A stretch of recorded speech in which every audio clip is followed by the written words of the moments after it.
Deus Pai de infinita misericórdia e bondade, Jesus querido amigo e mestre, elevando o nosso pensamento ao alto e a Deus Pai Todo-Poderoso, pedimos nesse momento o auxílio dos irmãos da espiritualidade, que aqui sempre vêm a essa casa, de mais de um século de trabalho no plano físico. Pedimos, Mestre Jesus, para que os nossos irmãos possam nos orientar, nos intuir, que a nossa irmã que fará uso da palavra possa ser bem assistida, e com certeza assim o será, e que assim nós outros possamos aprender ao máximo todos os ensinamentos que nos serão passados no dia de hoje. Obrigado, Mestre Jesus, que assim seja em seu nome e em nome de Deus Todo-Poderoso. Que assim seja.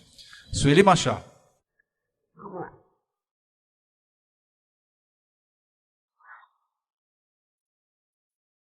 Boa tarde para todos nós. Estamos dando sequência ao Livro dos Espíritos, no nosso estudo sistematizado dessa obra.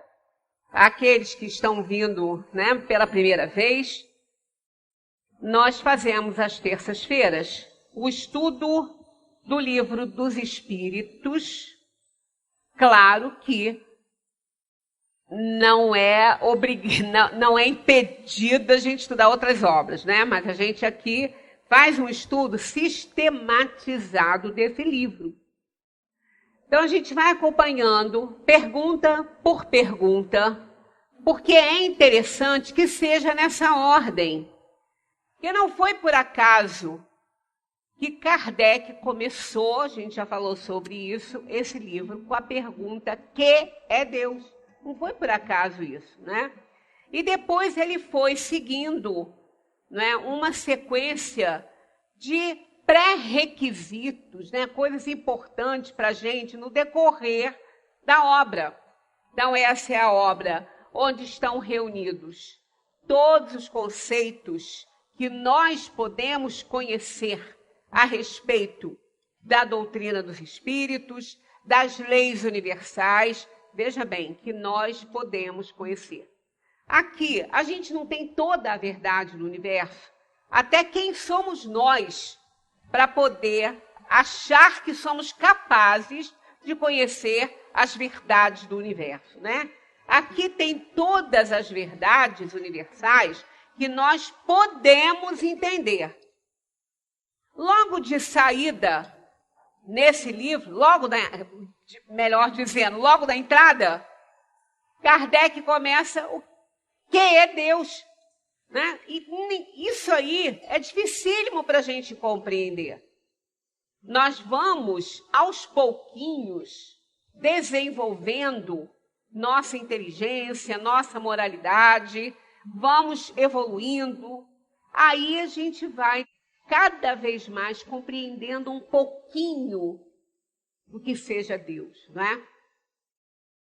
Mas quem somos nós ainda como espíritos inferiores para compreender Deus? Então, logo no início dessa obra, Kardec já entra com uma pergunta mostrando que realmente aqui nós vamos encontrar os conceitos que nós podemos compreender. Mas ele deixou uma amostra muito bem feita de que ainda não somos espíritos tão evoluídos para compreender todas as verdades universais, com essa primeira questão aí de O Livro dos Espíritos. Então, a gente vai devagarinho, a gente vê aí a complexidade de tudo isso. A gente vê a complexidade das leis universais logo na primeira questão de O Livro dos Espíritos. Então, é lógico que aqui não tem todas as verdades universais, mas tem todas as verdades que a gente já consegue compreender. E até agora, nenhuma das questões, nenhum conceito da doutrina espírita foi contradito pela ciência. Até agora, não. Então, essa é a obra fundamental que resume as outras que estão aqui, O Evangelho segundo o Espiritismo, a Gênese, o Livro dos Médiuns e a Justiça Divina. A Justiça Divina, o céu e o inferno. Então, a gente vê que são necessários estudos e mais estudos para que a gente possa compreender. E caminhando assim, questão por questão, nós vamos encontrando uma forma melhor de compreender, porque uma vai completando a outra. Então, nós fazemos nessa terça isso. Quando eu não estou aqui, que outra pessoa vem fazer a palestra, às vezes ela pode, se ela quiser seguir, ou então ela pode usar o tema que ela quiser e fazer uma abordagem como normalmente é feito. Mas quando eu venho, a gente está sempre fazendo o estudo em sequência. Então, nós estamos no capítulo 6, Vida Espírita, Espíritos Errantes. A obra de Kardec, como a gente já falou na semana passada, é uma obra de arte. O Livro dos Espíritos é uma obra de arte. É tanta coisa para observar, para aprender, que na semana passada a reunião toda foi da 223. Só uma questãozinha que a gente foi aqui atrás, né? Que a gente pegou aqui como os espíritos são instruídos, mas ela girou em torno da primeira questão deste assunto, né?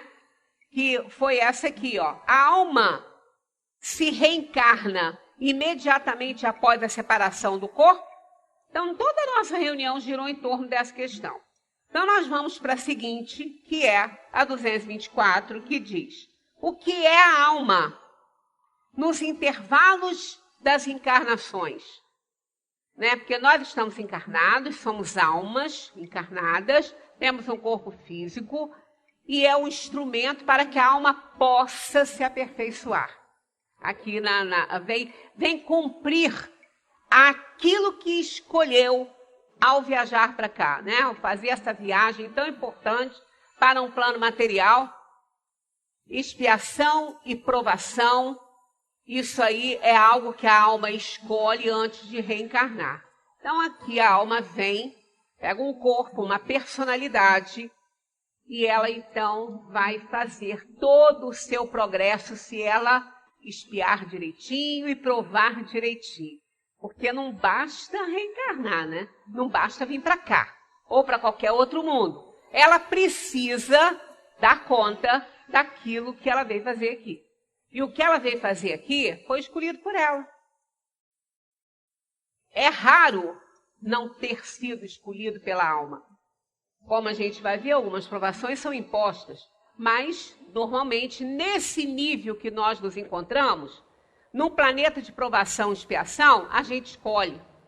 Nos planetas primitivos, a alma às vezes não tem nem condição ainda de escolher, aí é imposto a ela, né, esse conjunto de provações e expiações aí, mais provações até, porque dependendo da alma tão recém-criada pelo Criador, no que vai habitar mundos primitivos, ela nem errou ainda, né? Ela está se descobrindo, ela está usando o seu livre-arbítrio na medida daquilo que ela vai descobrindo, que ela vai conhecendo. Então, ela vai provando muito, ela vai tendo muitos obstáculos para que ela resolva isso e ela se desenvolva, não é? Portanto, que o mal, ele não foi criado por Deus, ele é uma consequência de uma escolha ruim que a alma faz quando está aqui na Terra, diante das provações que ela escolheu. Ela não está dando conta, muitas vezes ela acaba desenvolvendo em si o mal que não foi criado por Deus, porque como Deus, um ser soberanamente justo e bom, vai criar o mal, né? Então o mal não existe. Ele é apenas a ausência do bem, e quando a alma não compreendeu ainda que precisa ser boa, que tem que fazer o bem, ela então acaba fazendo escolhas erradas e desenvolve em si mesmo uma maldade que ela terá que resgatar no decorrer da sua caminhada evolutiva. Então, o que é a alma nos intervalos das encarnações? Espírito errante, que aspira a um novo destino e o espera. Na semana passada, explicamos o que é um espírito errante, né?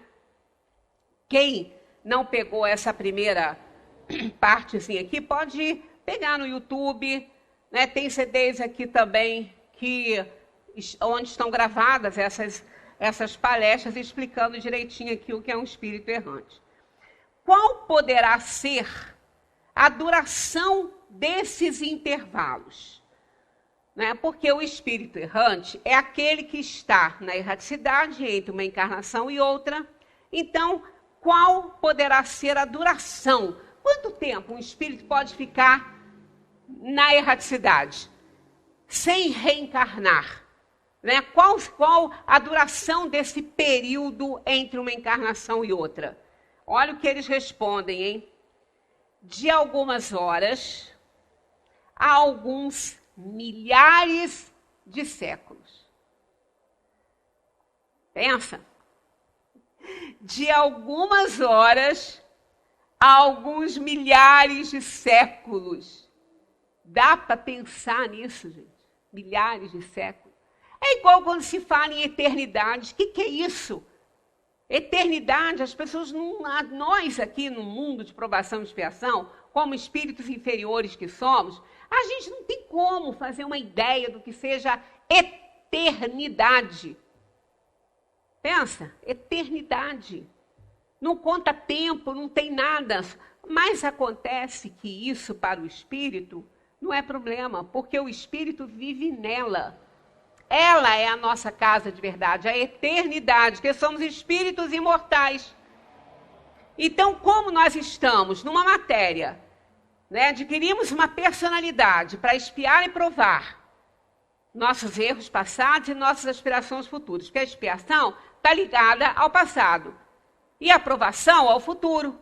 Então, a expiação é um resgate de dívidas e a provação é aquilo que a gente, às vezes, passa, algum sofrimento que a gente passa, aspirando um aperfeiçoamento, aspirando mostrar realmente que estamos melhores. Então, ela está ligada ao futuro. Aquilo que a gente acha que é. Porque a gente se acha, né? A gente se acha ótimo. A gente tem uma carinha que, às vezes, tão angelical. Deve ser muito boazinha, né? Só que não é bem assim. A gente se acha ótimo.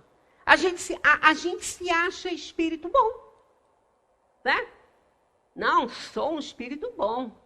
Então, procura ver na escala espírita o que é um espírito bom ali. Vai lá, procura lá as características de um bom espírito e faça a sua avaliação, que não sou eu que vou fazer, eu tenho que fazer a minha, né? Então, a gente vai ver que, de repente, a gente não está tão assim dentro da escala dos bons espíritos, né? Então, quando a gente ainda não é um bom espírito, a gente tem que batalhar para se tornar um, né? Claro que a evolução, a lei do progresso é divina, e quem que vai derrogar isso? Nem Deus derroga, porque ele vai derrogar a própria lei. Por quê? Né? Por que Deus vai derrogar a própria lei? A lei que ele estabeleceu. Se ele fez é porque ela é necessária, ele não vai transgredir e não vai permitir que ninguém o faça, né? Porque Deus, na verdade, ele não permite que ninguém transgrida suas leis. Mas eu vejo tanta transgressão, eu também. Mas pensa que cada uma delas vai ficar sem resposta? Coisíssima nenhuma. O plantio é livre, mas a colheita é obrigatória. Eu posso comprar o que eu quiser, contanto que eu pague. Deus não vai determinar quantas coisas eu compro, quantas coisas eu devo fazer. Eu vou decidir, ele me deu livre-arbítrio. Agora, eu sou obrigada a pegar o pacote inteiro, porque a consequência, o efeito de tudo está nele. Então, a gente pode até fazer, né? Mas a gente não pode esquecer que a gente vai ter que responder por cada ação que a gente faça. Então, o espírito pega uma personalidade, um corpo, né, que é oferecido pelo material genético dos pais, e aí ele vai desenvolver ali um corpo que vai servir de instrumento para ele espiar o tempo que ele está em algum mundo material. Agora, quando ele sai daqui, ele entra na erraticidade. Agora, qual a duração? Ninguém sabe. Né? Não existe um tempo determinado. De algumas horas a alguns milhares de séculos. Falamos na reunião passada sobre essa questão de reencarnar rapidinho. Não é? Quem pode reencarnar rapidinho? Quem pode? Quem já compreendeu muito? Um espírito bom, Um espírito da ordem de espírito mais elevado, um espírito sábio, ele pode reencarnar rapidinho. Por quê? Porque esse período da erraticidade é o período onde a alma faz o balanço do que ela tem feito nas vidas dela, nas experiências permitidas através da reencarnação. Então ela vai fazendo aquele balanço, vai vendo o que ela errou, o que ela não errou, o que ela quer aprender. Quanto tempo ela pode levar para ficar na erraticidade aprendendo coisas que só lá podem ser oferecidas, podem ser aprendidas agora. Provar que sabe é na matéria, é numa encarnação, ela tem que reencarnar para isso, para provar que realmente ela aprendeu tudo que ela estudou, tudo que ela fez, né, de esforço para merecer aquele conhecimento, e ela então vai provar que ela sabe. Então ela precisa de reencarnar para isso. Agora, o tempo que ela vai levar para isso é o tempo que ela precisa para compreender. Então, um espírito já aperfeiçoado, um espírito bom, ele não precisa ficar muito tempo lá, ele já entendeu, ele já sabe. Ele é um espírito errante? É, porque ele ainda precisa de reencarnar. Ele não é puro, mas ele já compreendeu que ele precisa ser bom. Então ele não precisa, na erraticidade, ficar lá aprendendo sobre isso. Tem necessidade de ele ficar lá. Então ele pode reencarnar rapidinho. O outro extremo também. Por quê? Porque o espírito ainda muito ignorante, aquele que começa a habitar os planos primitivos, não adianta ele ficar lá também. Porque ele é tão ignorante ainda, ele é tão insapiente que ele não consegue fazer escolhas. Então ele precisa ser jogado na corrente dos mundos materiais aí, para ele ir exercitando e aprendendo alguma coisa, para ele poder escolher. Então esses também reencarnam muito rapidamente, porque ele não tem ainda noção das coisas. Então não adianta também ficar lá. Que esse período da erraticidade é para um aprendizado. Se ele não tem condições de aprender, não adianta ele ficar lá. É uma coisa muito simples de compreender. Por isso que é isso aqui, ó. De algumas horas a alguns milhares de séculos. Ah, mas um espírito pode levar milhares de séculos para aprender alguma coisa? Bota milhares de séculos nisso. Ele é imortal. Então a gente tem condição de entender o que seja imortal? Também não tem. Não tem. A gente não alcança isso. Mas não vamos nos preocupar com isso. O bom é saber que isso é um fato. Porque a gente sabe que a gente vai chegar a uma perfeição relativa. Isso é importante saber que isso é um fato. Agora, como que vai acontecer? Não importa. Não vamos ficar ligados a coisas que não vão fazer muita diferença para a gente agora, no nosso atual nível evolutivo. Importa que a gente aprenda muito, o mais rápido possível, para que quanto mais sabedoria a gente alcance, mais etapas reencarnatórias a gente queima. Então, quanto mais a gente aproveita a reencarnação, menos tempo nós vamos passar numa erraticidade. Não vai precisar de tanto assim. Mas espíritos renitentes, muito. Espíritos teimosos, muito. Há espíritos que se recusam a reencarnar. Ah, mas isso pode? Pode. Indefinidamente? Não. Então, como nós temos livre-arbítrio, o espírito, se ele não quiser vir, se ele tiver uma explicação muito justa para dar, ele pode ficar para aprender alguma coisa. A gente vai ver que está aqui no Livro dos Espíritos. Mas se for necessário que ele venha ao mundo material, ele virá, independentemente da sua vontade. Então, pode ser de algumas horas a milhares de séculos. De resto, os espíritos continuam. Não existe, propriamente falando, limite extremo, determinado para o estado errante, que pode prolongar-se por muito tempo, mas que nunca é perpétuo. Isso é importante. Por que nunca é perpétuo? Porque ele não evoluiria o tanto que ele tem que evoluir somente na erraticidade, que é como nós falamos aqui. De novo, o espírito, para provar que sabe, ele tem que encarar o problema. Todo mundo é assim. O aluno que vai para casa para fazer uma prova, ele tem que fazer uma prova. Ele vai para casa estudar. Para ele provar que ele tem capacidade para ser aprovado naquilo que ele se propõe, ele tem que ir lá fazer a tal prova. Não adianta ele virar e falar, não, mas eu já sei, eu posso ocupar o cargo, eu já sei. Não, não pode, prova que sabe. Então ele tem que provar. Então ele não pode, o espírito, ficar indeterminadamente no período da erraticidade, porque senão ele não vai evoluir, que para ele evoluir, ele tem que provar que ele já sabe, que ele já está consciente das leis divinas. Então ele tem que encarar o problema no mundo. E aí, seja ele qual for o mundo em que ele estiver conectado pelo seu nível evolutivo, que vai sintonizá-lo a este ou aquele mundo.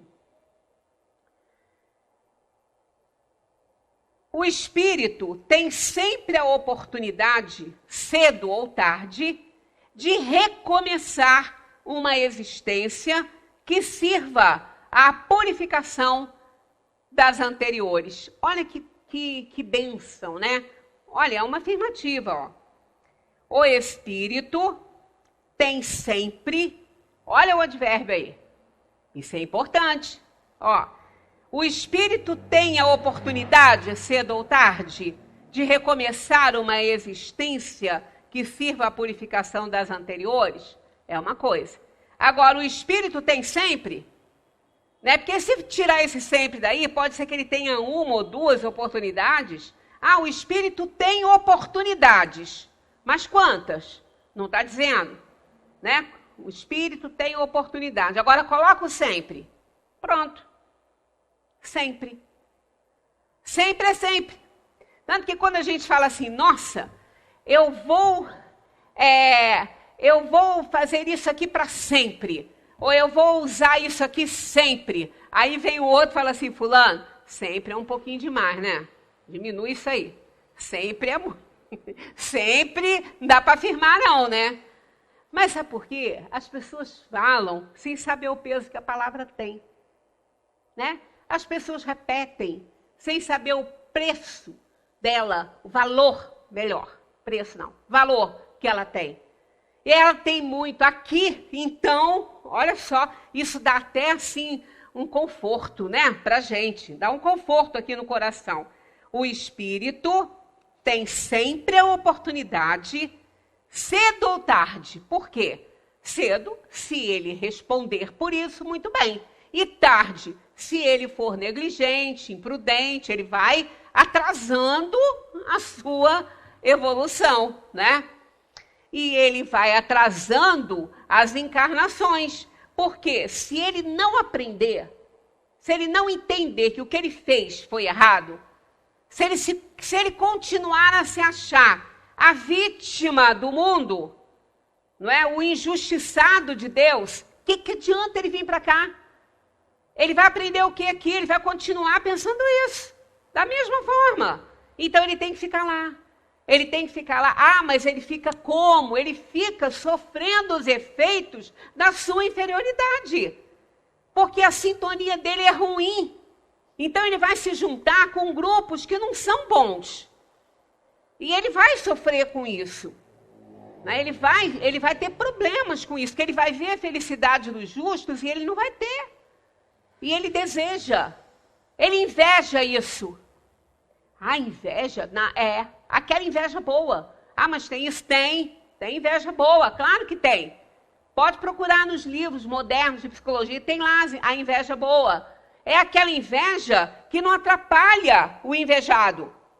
É aquela inveja que o invejado é admirado por ele.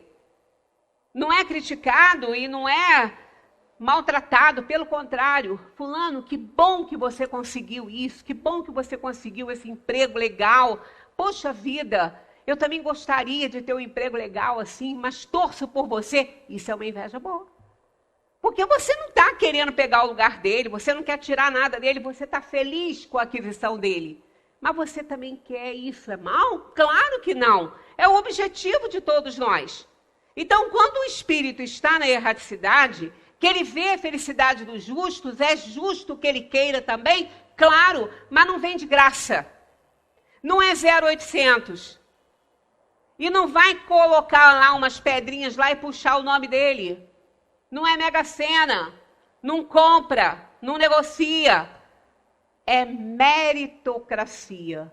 Ele vai ter que trabalhar para isso. Ele vai ter que se esforçar para isso, e daí ele não vai ter, não. Né? Nada vem de graça. Assim como nada vem de graça, nada fica sem resposta àquilo que você faz aqui.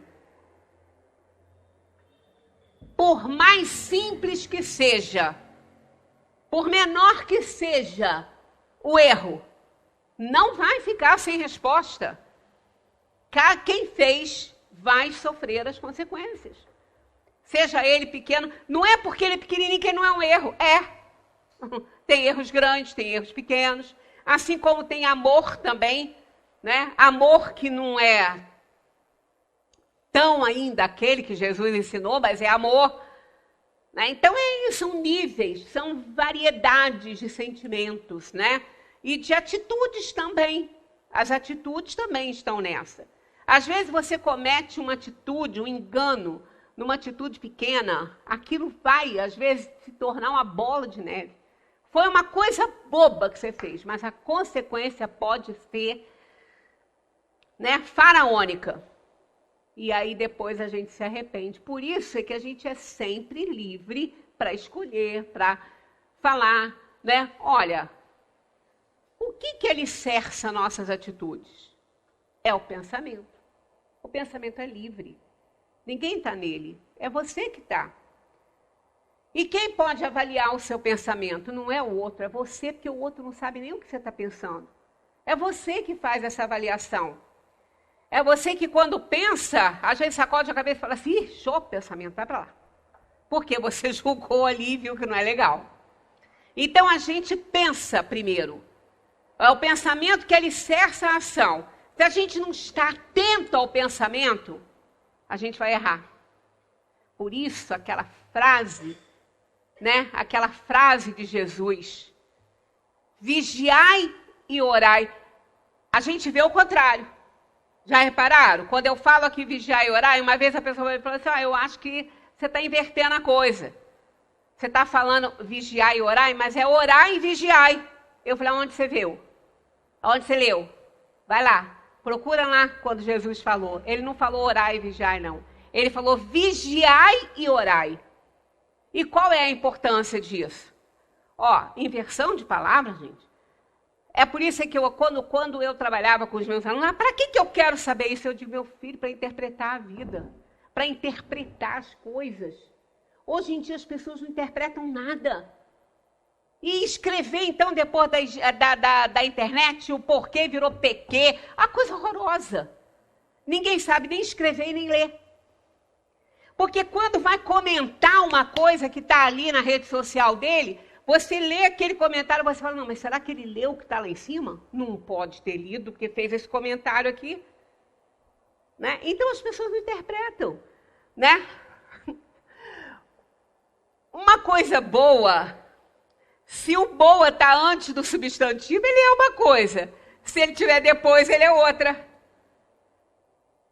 Ele significa outra coisa. Não é? Então a gente, eu ia dar até um exemplo, mas nem vou para não ficar chulo. Mas é assim mesmo. Então a colocação da palavra antes ou depois, ela tem toda uma importância. Ela tem todo um peso.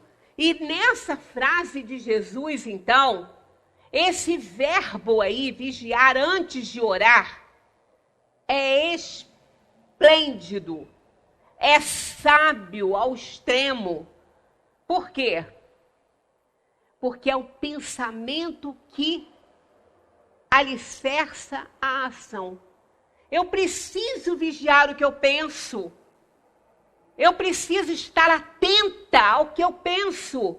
Porque eu não preciso nem fazer, nem tornar concreto aquele pensamento. Mas se eu pensei, tem uma turma imensa, talvez inumerável, de mentes que já receberam aquele pensamento no universo, porque nós estamos conectados com todos no universo. Porque o pensamento é energia, ele é força, e não há obstáculo para ele. Quando você pensa mal de alguém, você não precisa, né? Tipo assim, você está andando aqui na calçada, você vê alguém que você não gosta, que te incomoda, porque no mundo material que nós estamos vivendo, como espíritos inferiores, quem falar que não tem ninguém, eu gosto de todos. Será? Que bom, né? Eu fico com inveja boa disso, né? Mas aí, digamos que essa pessoa tem alguém que ela não gosta. Aí ela viu essa pessoa ali. Essa pessoa pode ter feito alguma coisa para ela e tudo. Aí o que ela faz? A pessoa está na frente dela, ela está vendo que é a pessoa. Aí ela vai assim atrás. Infeliz. Tomara que você leve um tombo. Não demora muito, essa criatura pode dar uma topada e sair catando mesmo umas pedrinhas pelo chão. Mas isso pode acontecer? Claro que pode. Eu tenho essa força toda? Digamos que tem, pelo pensamento. Mas o meu pensamento empurrou? Não, meu amigo, você não sabe quem está te cercando. Só por você falar isso, você está com umas companhias que você nem imagina que estejam perto de você. Aí uma dessas companhias vai lá e, dá um empurrãozinho para você. Você não desejou? Então ela foi lá e cumpriu o seu desejo. Você não se sintonizou com ela quando você desejou que a outra caísse? Então tá. Assimilou, juntou, vai lá, empurra e a pessoa leva um tombo e você se assusta. Porque isso aconteceu com uma amiga minha. Aí ela ligou para mim e falou, eu só pensei, mas eu não desejei, não. Eu falei, desejou, você falou, você pensou, desde que você pensou, não, mas eu não era capaz, você não era capaz de executar, mas você pensou. Aí, às vezes alguém fala assim, tá vendo aí, ó, será que se eu penso e não faço, eu vou responder como se eu tivesse feito? Mais ou menos, não. Como se tivesse feito, não, porque você não executou, mas você pensou. E no que você pensou, você deu oportunidade a alguém para executar, já que você não fez. Então, o pensamento é uma força poderosíssima. Poderosíssima. Então, esse vigiar pensamento é importante, é o mais importante, que a arma maior que a gente pode ter é o pensamento. Então, Jesus recomendou, vigiai e orai.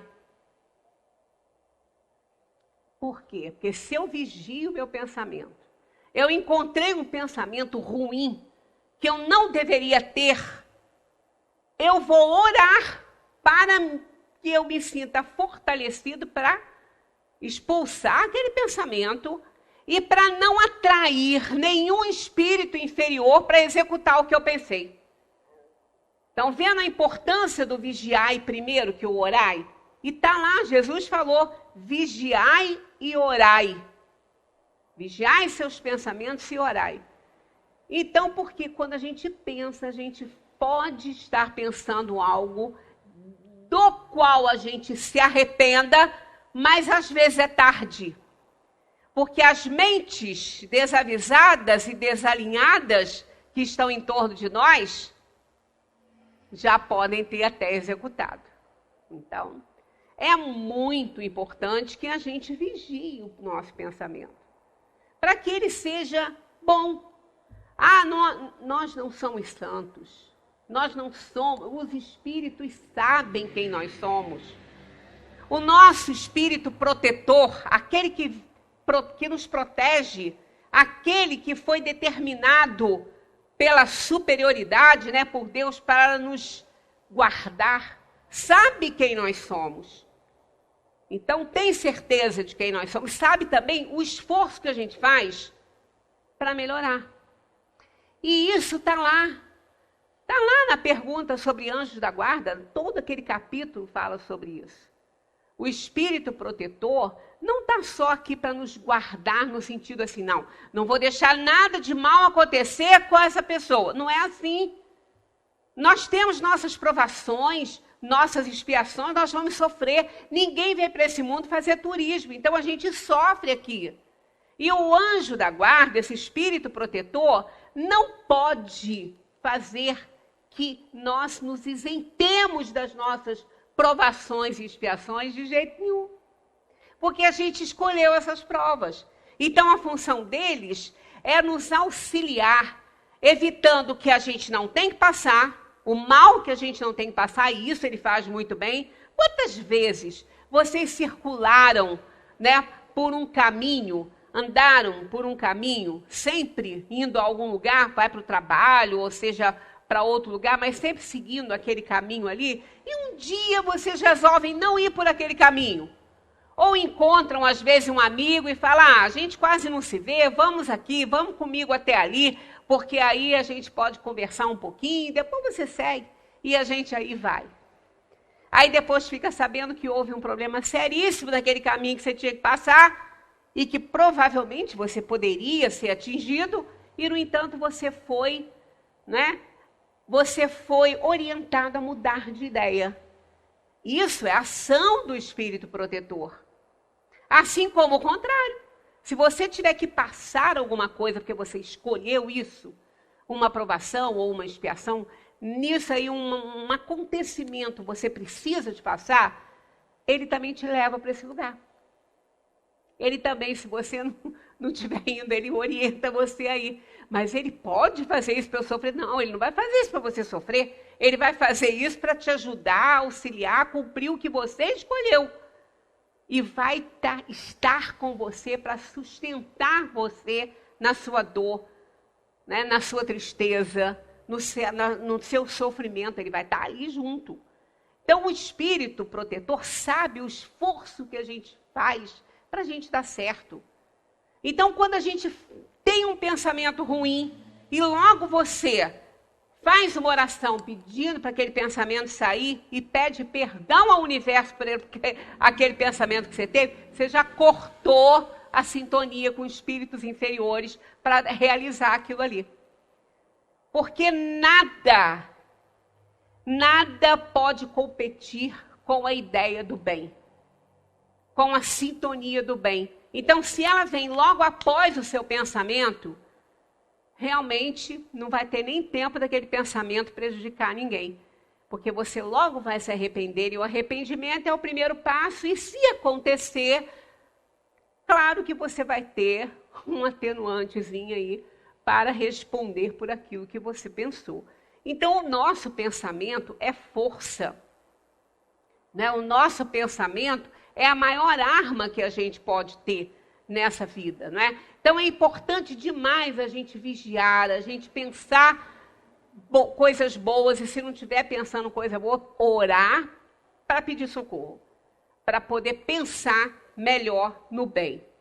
Então, o Espírito tem sempre a oportunidade, cedo ou tarde, de recomeçar uma existência que sirva à purificação das anteriores. Tem todas as oportunidades, todas. Deus nos dá todas as oportunidades. É por isso que a gente às vezes vê muita injustiça no mundo. Claro que tem. Mundo de provação e expiação, só tem injustiça. Ah, mas e aí? Como é que isso está de acordo com a lei de Deus? Só vai ser injustiçado aquele que tem que passar por aquilo, aquele que pediu isso na sua aprovação, na sua expiação. Então, ele não é injustiçado, ele está cumprindo, ele está saldando uma dívida, ele não é um injustiçado. A injustiça existe, é aquela questão do escândalo, né? Está no Evangelho isso também. O escândalo e os seus instrumentos. Aí tem uma frase maravilhosa, né? O escândalo há de vir. Olha o verbo haver afirmativo aí. O escândalo há de vir. Então isso significa que ele vai vir. Não é ele pode vir. Aí muda tudo, tá vendo? Ó, o escândalo pode vir. Não, ele não pode vir. Ele há de vir, ele virá. Ele virá, é uma afirmativa. O escândalo há de vir. Aí olha o que vem atrás.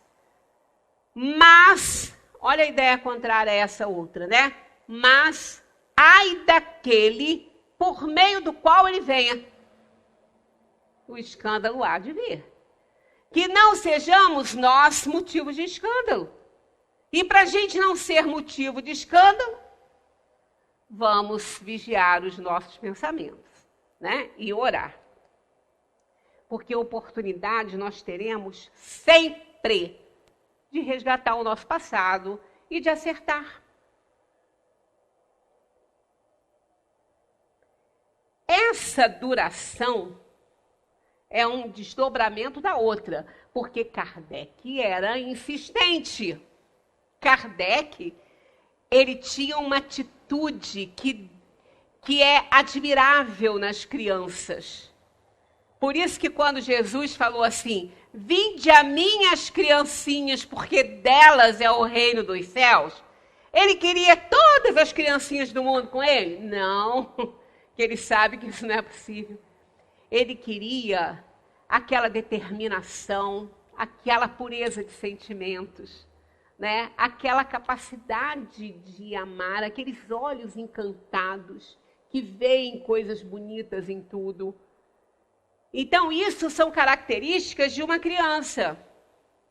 Então, quando Kardec fez essa codificação aqui, ele fez valer, entendeu? Aquela determinação da criança, que a gente fala que ela é teimosa. Ô criança teimosa, você está conversando com a pessoa, tá a criança insistindo com alguma coisa, né? Aí você, ô criança teimosa, o que você quer? Aí ela nos vence pelo cansaço, ela não é teimosa, não, ela é determinada. Ela não deixa para depois o que ela quer fazer agora. Se não for algo que ela possa fazer, você vai dar a sua bronquinha e vai segurar a onda. Mas ela vai insistir. E Kardec fez isso com o livro com os espíritos, né? Os questionamentos. Ele fez essa pergunta. O que é a alma nos intervalos das encarnações? Ele desdobrou essa em mais duas. Ó, qual poderá ser a duração desses intervalos? E agora essa. Essa duração está subordinada à vontade do Espírito? Então, olha como que ele insiste. Se o Espírito não deu a resposta toda que ele queria, ele vai com outra em cima. Ele não fica quieto, né? Então, olha só. Essa duração está subordinada à vontade do Espírito ou pode lhe ser imposta como expiação? Então, aquela duração do Espírito na erraticidade entre uma encarnação e outra, ela está subordinada à vontade do Espírito, tipo assim, eu quero ficar na erraticidade, eu não quero reencarnar. Ou ela pode ser imposta por Deus. Olha a resposta dos Espíritos. É uma consequência do livre-arbítrio. Os espíritos sabem perfeitamente o que fazem, mas para alguns é também uma punição infligida por Deus. Então, aquele espírito que deseja ficar muito tempo na erraticidade, porque ele sabe o que ele está querendo, e o que ele está querendo é estudar, é aprender. Isso que ele quer. Então, ele pede para ficar bastante tempo, para que ele possa adquirir conhecimentos bastante interessantes, para que ele possa evoluir, vir para a Terra um pouco mais além, para quando ele tiver mais sábio, ele poder colocar em prática tudo que ele aprendeu lá. Então, isso ele pode escolher? Isso é uma consequência do livre-arbítrio. Pode escolher. Agora, se não adianta ele ficar lá, porque ele não é isso que ele quer ficar para não fazer nada, né? Então, pode ser imposto por Deus? Claro que pode. Os espíritos sabem perfeitamente o que fazem, mas para alguns é também uma punição infligida por Deus. Então, ou Deus impõe a encarnação compulsória, ou então deixa o espírito meio que na cadeira do pensamento. A gente não faz isso com a criança. A criança faz alguma coisa. Ô, fulaninho, vem cá, senta aqui. Fica ali. Você viu o que você fez? Você viu o que você fez com seu coleguinha? Ou com seu irmãozinho, com a sua irmãzinha? Então, senta aí. Quando você conseguir entender que não pode fazer isso, você sai daí. Aí, também pode ser infligida por Deus. O espírito vai para a erraticidade, continua teimoso, continua renitente, continua se achando injustiçado do mundo, como comentamos agora mesmo. Então, ele fica lá. A hora que você compreender que você não foi injustiçado, que o que te aconteceu foi um resgate de dívidas e que você não soube resgatar porque reclamou o tempo todo e culpou Deus de tudo, então você fica aí até você entender isso. Quando você entender, você vai ter a sua oportunidade de voltar para a matéria. Aí ele reencarna. Então pode ser uma coisa ou outra, depende, né? Então olha como que Deus é sábio, né? E é pai amoroso, é um pai muito bom. Porque ele sabe que se esta alma teimosa e renitente no erro, ela vier para o mundo novamente, ela vai continuar fazendo a mesma bobagem. Porque ela não entendeu ainda que não pode fazer. Então ela vai ficar lá, sofrendo os efeitos da própria inferioridade. Que efeitos são esses? Olha, é um sem número de consequências. Afastado dos seus afetos, dos seus amores, porque eles podem não estar na mesma sintonia, então não fica junto. Então ela fica sozinha, né? Se sente na escuridão. Ah, mas que escuridão? Escuridão aí não é falta de luz, né? É ignorância. É a escuridão da ignorância, cercada de espíritos inferiores iguais vindos a ela. Então ela fica ali sofrendo isso, os efeitos da própria ignorância. Aí vai chegar um ponto que ela vai ver novamente aquela história do filho pródigo. Vira e mexe, eu estou com essa parábola, né? Porque ela é uma das melhores. Ali, nessa parábola do filho pródigo, estão reunidos os dois maiores problemas dos espíritos para evoluírem, para impedir a evolução dos espíritos, que é o egoísmo e a prodigalidade, que é a não importância, a negligência com tudo e com todos, que é o que acontecia lá com o pródigo, e o egoísmo do que ficou. Então essa parábola, ela reúne os dois problemas piores que nós temos. Aqueles que a gente deixa de dar importância às coisas, que a gente não se importa com ninguém, nem com nada, põe a perder tudo que é nobre e que não é nem dele, né?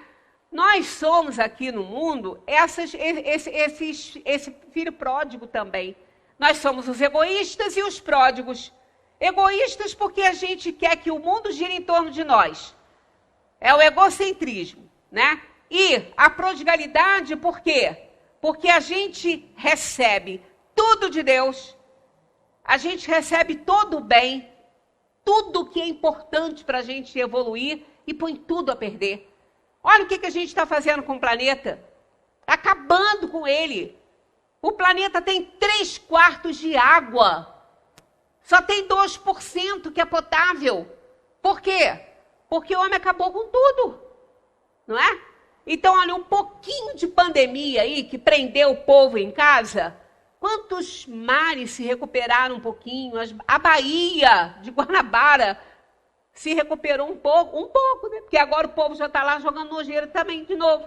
Então é aquilo, a gente não entende, nós somos esse filho pródigo.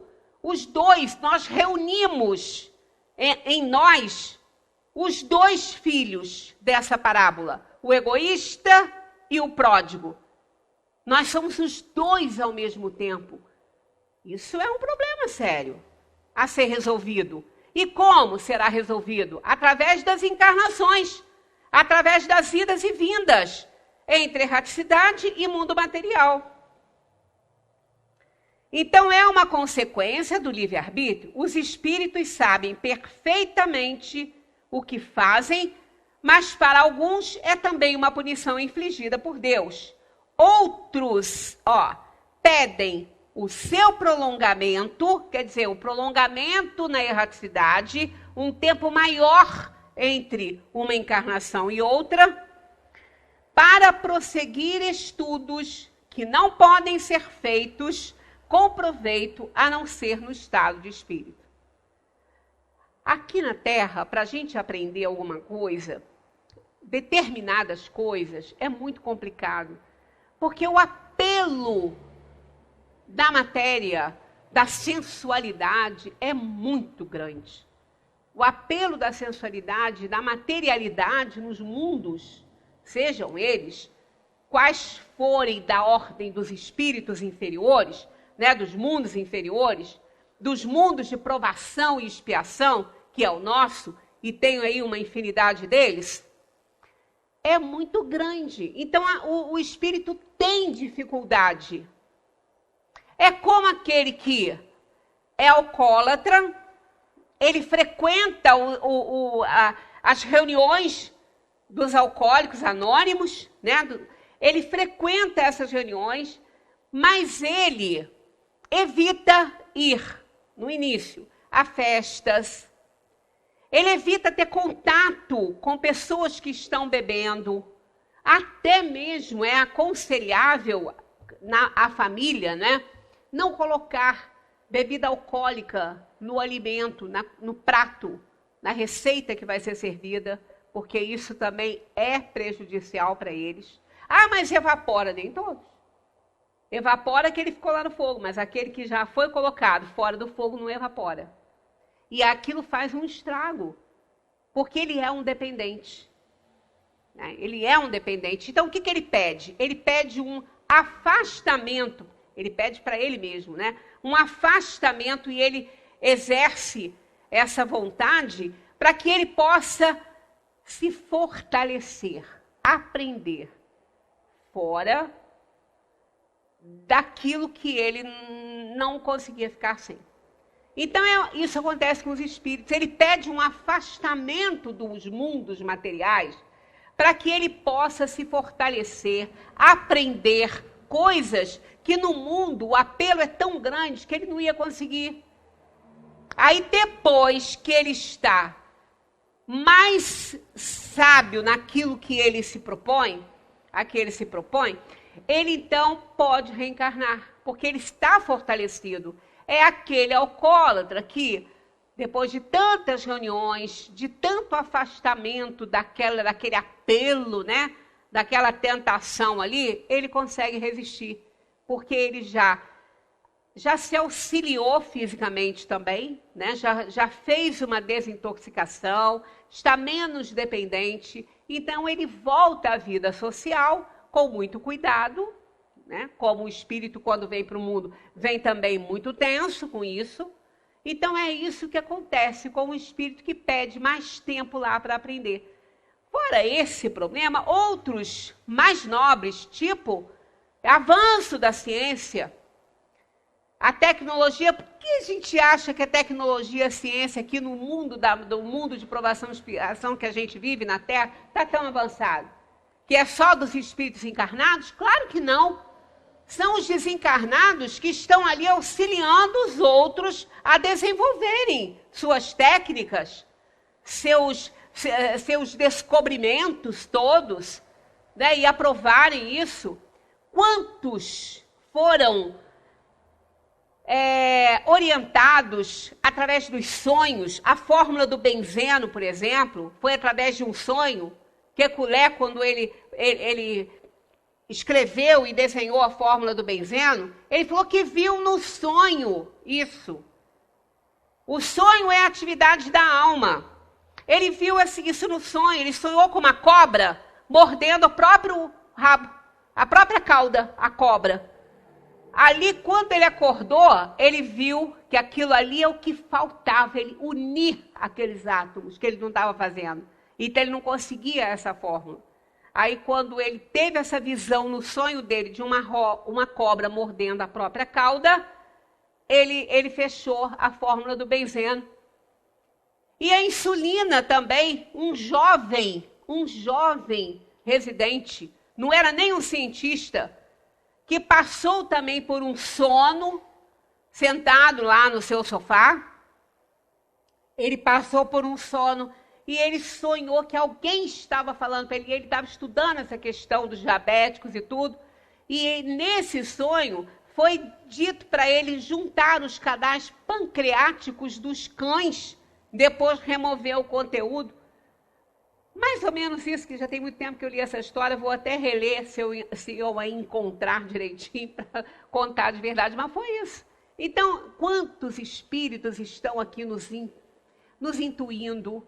Na hora que um médico está operando, fazendo uma cirurgia séria, um médico consciente, né, um médico que quer realmente ajudar aquele paciente e não apenas ganhar dinheiro em cima dele, né, porque é o que a gente vê muito acontecer também.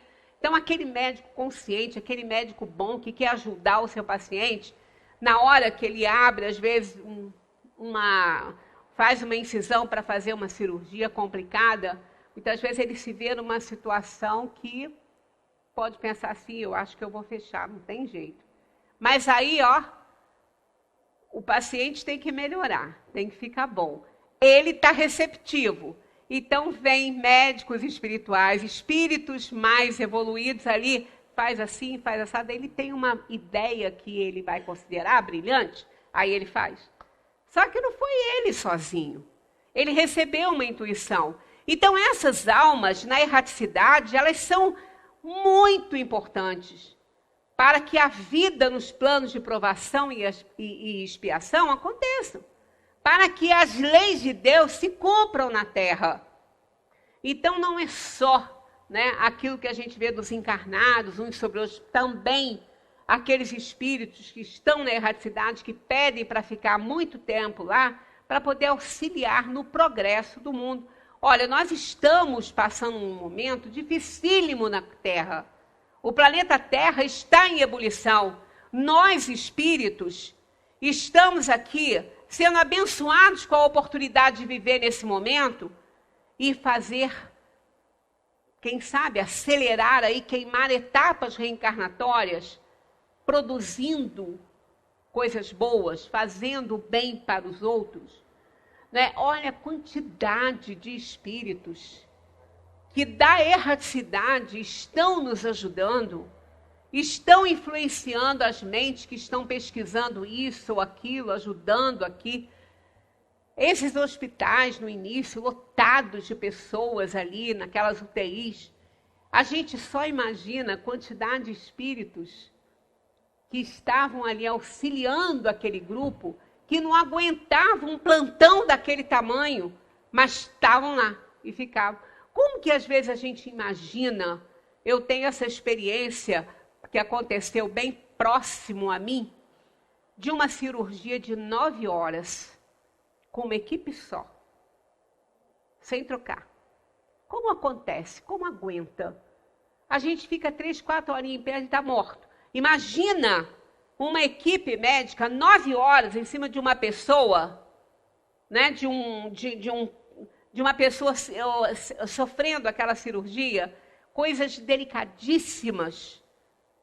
Imagina como que aguenta. Aguenta sozinho? É a equipe espiritual injetando energia, sustentando aquela equipe que está ali operando. É maravilhoso isso. Se nós pudéssemos ver, né, se tivéssemos vidência para ver uma sala de cirurgia nesse momento, ficaríamos encantados. Ficaríamos encantados com o que acontece ali. Então, a erraticidade é o período entre uma encarnação e outra, que pode durar de algumas horas até milênios, e que o objetivo das almas ficarem ali também são muito variados. Almas teimosas, renitentes, almas que querem alcançar sabedoria, almas que estão ali para auxiliar os mundos mais inferiores. Então, é tudo resumido em quê? Na bênção do Criador. Naquele Pai amoroso que só nos oferece o que há de melhor. Ainda que isso venha na forma de uma doença, de algo que vai fazer a gente partir daqui, mas essa não é a nossa casa. Aqui nós estamos de passagem. Que esses estudos que a gente vem fazendo, que Kardec, essa alma brilhante que veio para o mundo com essa tarefa grande, possa ver o resultado do seu trabalho. De que forma? Vendo as pessoas se beneficiarem dele, as almas se beneficiarem dele, desse trabalho grandioso. Que Deus nos ajude a isso, e a gente compreender que muitas vezes aquilo que nós consideramos mal é o grande remédio que estamos necessitando. Muita paz para todos. Até semana que vem, se Deus quiser, continuando aí nessa tarefa aí de estudar sistematizadamente o Livro dos Espíritos. Muita paz.